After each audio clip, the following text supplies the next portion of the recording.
My name is Melissa Erdmanis. I'm from Washington, Illinois. I have a husband of 8 years and 4 children.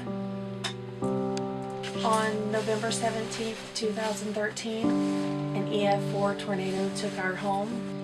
We were completely devastated, but God was in every detail of what happened. We made it just in time to a neighbor's home in their basement. After the effects of the tornado, we were devastated by the fact that we had lost very important things to us, things that can't be replaced.